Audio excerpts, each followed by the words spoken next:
I'm so glad that I'm not still drifting away. But I've come home and my attention lies on Christ. Now that was as far away as I've ever got from the Lord. But time and time again, I've had to correct myself and say, hey, where's your attention at, Patrick? What are you focused on? I mean, what's more important? Is it the money, or is it Christ, or is it this, or is it Christ? Where is your attention? I've had to have deacons point me in a direction. I've had to have the church point me in a direction. I've had to have sermons point me in a direction. I've had to have sometimes music get a hold of me. But continually, God is seeking after my attention. And why is He doing that?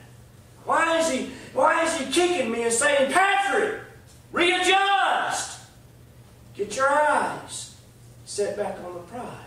Simply because He doesn't want us to drift away.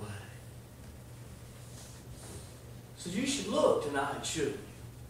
And if ever there was a time that you were closer to God, how can you not say tonight that you drifted away? If you could look back and say, I remember a time when I was listening to Christian music in the truck all by myself, and I was getting up, and the first thought I had was, thank God for this precious day. And I was thinking about every time a health problem came or a money problem came, I turned to God. I remember when I prayed and had a prayer life. And now all I can think about is how many times I've been to church or missed church. Then I can say tonight, you're drifting away. Whether you want to think it or not. And that's the point. Nobody wants to say, hey, I'm falling away from Christ. But if we ever can look back and see a time when we were closer, how can you say tonight that you're not drifting away? I can tell you time and time again, I've come back and said, oh man, coming back from the men's retreat re-energized me. And I don't know if I was stepping sideways or stepping past Jesus or back, but I know that it readjusted my attention once again.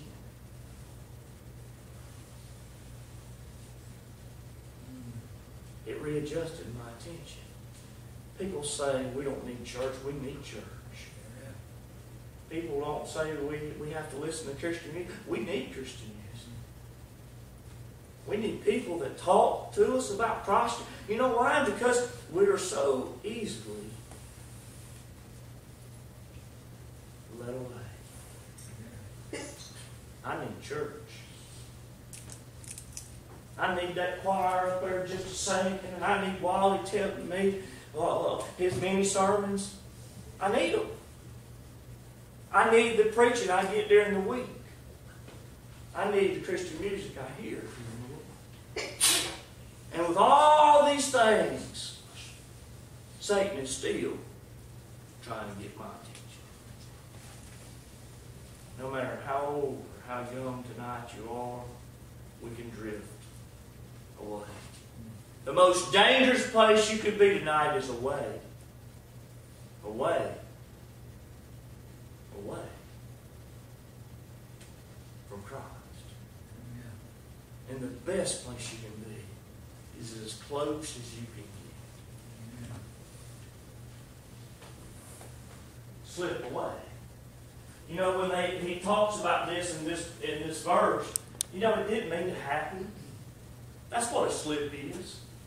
You know, you don't mean to slip. It just happened. But it happened because we weren't taking the precautions that we need to take. I know that when I slip, most of the time it's because I wasn't watching where I was going. A big old puddle and a big yellow sign that said, just mopped. And I slide and fall down on top of the yellow sign. It didn't mean to happen. I didn't want to fall, but I did. Anybody can fall. Anybody can drift away. Unless we seek out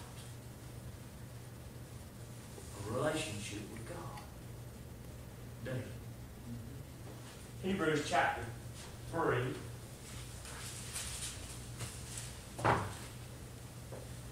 Hebrews chapter 3, verse 7, and chapter 4, verse 2. I'm going to use both verses tonight.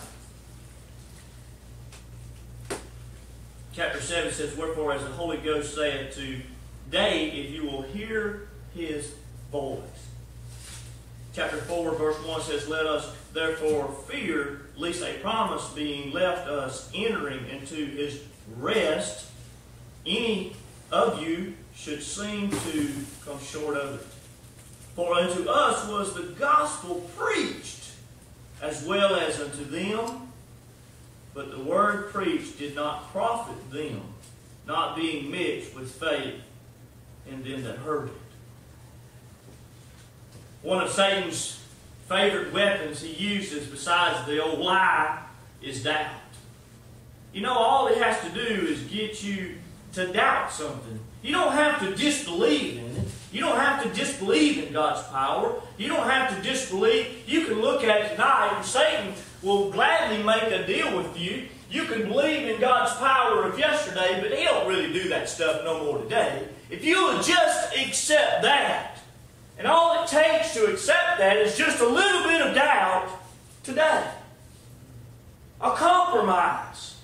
But that compromise, Satan uses a weapon called doubt. And that's all it takes, is we doubt just a little bit, which Satan is well okay with. But just a little bit of doubt once again spreads. And this is that warning sign that you see all the time. It says, big, giant curve up ahead. And all it takes is you not to begin to take that thing. And man, it's going to get in a world of trouble. Just a little bit of doubt takes us so far away from Christ. Because doubt multiplies. I've been hearing time and time again about the bamboo that Forrest gives us. That, man, you can't let that stuff get in your yard or get going. If you let it get going, it takes over. You'll have a bamboo jungle in your yard. That's what I keep hearing. Doubt is the same way. All we got to do is doubt that God still works in our finances. We can put Him back and read all these stories, and we can come to church, and it's easy for me to believe that God did defeat Goliath with just David. I believe that. I believe in the story of Shadrach, Meshach, and Abednego. I believe in the burning bush. I believe that Jesus walked on water. But then my mind wants to tell me that He was crucified. And then now He's in heaven and He's not here anymore. How's this stuff happen now? But that's just doubt. Trying to change what I know is true.